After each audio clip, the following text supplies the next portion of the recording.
এই সংঘাতময় বিশ্বে আপনার সবচেয়ে বড় দুই পরাশক্তি তাদের প্রেসিডেন্ট বেজিংয়ে বসতে যাচ্ছেন আর 2 দিন পরে। তারা কি করবেন, আমরা কি প্রত্যাশা করতে পারি? স্টুডিওতে আমার সঙ্গে আছেন আমাদের বিশেষ প্রতিনিধি জনাব শেখ শাহরিয়ার জামান। জন ভাই, ধন্যবাদ। ট্রাম্প এবং শি পৃথিবীর দুই বড় দেশের শক্তিধর দেশের প্রেসিডেন্ট, একজন আমেরিকার আর একজন চায়নার। তাদের দুজনের ভিতরে আগামী 14-15 তারিখে সামিট আছে। এটার কনটেক্সটটা তো আমরা সবাই জানি যে এখন এই বিশেষ করে ট্রাম্প সাহেব আমেরিকায় দায়িত্ব নেওয়ার পর থেকেই একটা টালমাটাল অবস্থা চলছে।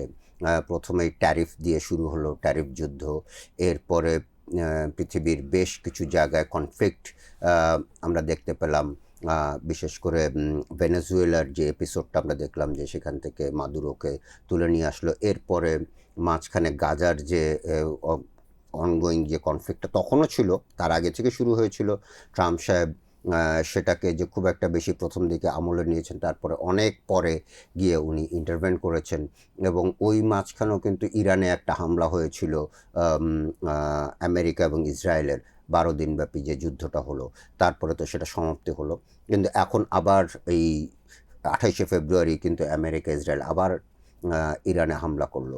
এই ধরনের একটা প্রেক্ষাপটে ট্যারিফ, মিডল ইস্টে কনফ্লিক্ট, রাশিয়া ইউক্রেন ওয়ার, বিভিন্ন ধরনের তাইওয়ান ইস্যু, এই সমস্ত ব্যাকগ্রাউন্ডে বা এই সমস্ত জিনিসে মাথায় রেখে কিন্তু এই সামিটটা হতে যাচ্ছে, দুই শীর্ষ নেতার ভিতরে বৈঠক হতে যাচ্ছে। এখানে যে তাদের দেশের যে অবস্থান, যুক্তরাষ্ট্র এবং চায়নার যে অবস্থান, সেটার ভিতরে তো ভিন্নতা তো রয়েছে। এবং এই দুই লিডারের ভিতরেও কিন্তু একটা ভিন্নতা রয়েছে। যদি আপনারা খেয়াল করে দেখেন যে ট্রাম্প সাহেব কিন্তু অনেকটা ট্রানজ্যাকশনাল এবং একটু শো অফ করতে চান নিজেকে। আবার অন্যদিকে যদি আপনি শিয়ের দিকে তাকান, শি জিনপিং, উনি কিন্তু অনেক স্ট্র্যাটেজিস্ট, অনেক চিন্তাভাবনা করে কাজ করেন এবং অনেক ঠান্ডা মাথার কাম অ্যান্ড কোয়াইট একটা পোশ্চার রয়েছে কিন্তু। তো সেই হিসাবে দুই লিডারশিপের যে পার্সোনালিটি, সেটার ভিতরেও কিন্তু একটা বড় ধরনের গ্যাপ আছে। এবং অ্যাট দ্য সেম টাইম দুই দেশের ভিতরেও বিভিন্ন ইস্যুতে বড় ধরনের গ্যাপ আছে। যদি বলে থাকি যে বুঝে থাকি যে এই সামনে কী কী নিয়ে আলোচনা হতে পারে, অবশ্যই তাদের দ্বিপক্ষীয় যে ইস্যুগুলো রয়েছে, সে ফর এক্সাম্পল তাইওয়ান, তারপরে ট্রেড বলতে আমি ট্যারিফ ওয়ারটাকে বুঝাচ্ছি।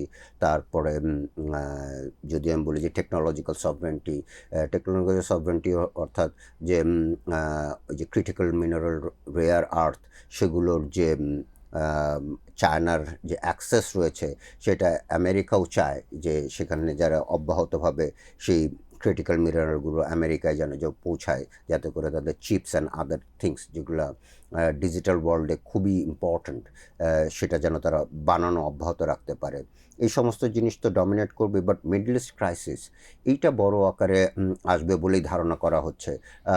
কারণ এর আগেও কিন্তু বেশ যেটা মনে করা হয়েছিল যে চীনের ভিজিটের আগেই ট্রাম্প সাহেব ইরানের মধ্যে একটা চুক্তিতে পৌঁছাতে চায়, সেটা কিন্তু সম্ভব হয়নি।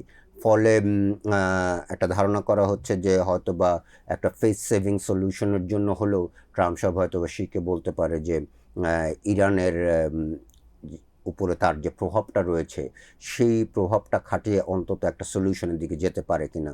কারণ এই যুদ্ধটা কিন্তু ক্রমেই ট্রাম্প সাহেবের জন্য অত্যন্ত অজনপ্রিয় হয়ে উঠছে। তো ফলে এই যুদ্ধটা যত দ্রুত সে শেষ করতে পারবে, এটা ততই তার জন্য মঙ্গল। বিশেষ করে যখন নভেম্বরে মিড টার্ম ইলেকশন রয়েছে, যেটাতে যদি রিপাবলিকানরা খারাপ করে, তাহলে হয়তো ট্রাম্প সাহেবের জন্য বড় ধরনের একটা চ্যালেঞ্জের মুখোমুখি হওয়ার আশঙ্কা রয়েছে। তো সব মিলিয়ে ঝুলিয়ে এখনও অনেক কিছু দেখার বাকি আছে, যে এর ভিতরে কোনো ডেভেলপমেন্ট হয় কি না, বা অন্যান্য ইস্যুগুলোতে দুই দেশের ভিতরে যে গ্যাপটা রয়েছে, সেটা কতটুকু ন্যারো ডাউন হয়, সেটা হয়তো আমরা 15 তারিখের ভিতরেই জেনে যাব। বাট এই যেটাই আউটকামটা হোক, এই দুই দেশের এই বৈঠকের যে কোনো আউটকাম বাংলাদেশের মতো দেশগুলোর জন্য কিন্তু অত্যন্ত গুরুত্বপূর্ণ, এবং নিঃসন্দেহে আমরা সবাই, মানে শুধু বাংলাদেশ বলে কথা না, সবাই এখন এই মিটিংটার দিকে তাকিয়ে রয়েছে আউটকাম কী আসবে। কারণ হরমুজ স্ট্রেইট যদি ওপেন না হয়, সাপ্লাই চেইনের যদি ডিসরাপশনটা অব্যাহত থাকে, এর ইম্প্যাক্ট কিন্তু বাংলাদেশের সহ সারা দেশে, সারা বিশ্বের উপরেই পড়ছে, এটা আমরা সবাই দেখছি। ফলে যেটা মনে হচ্ছে যে এই ইম্প্যাক্ট, এই আউটকামটা সবাই খুবই গভীরভাবে, নিবিড়ভাবে পর্যবেক্ষণ করছে।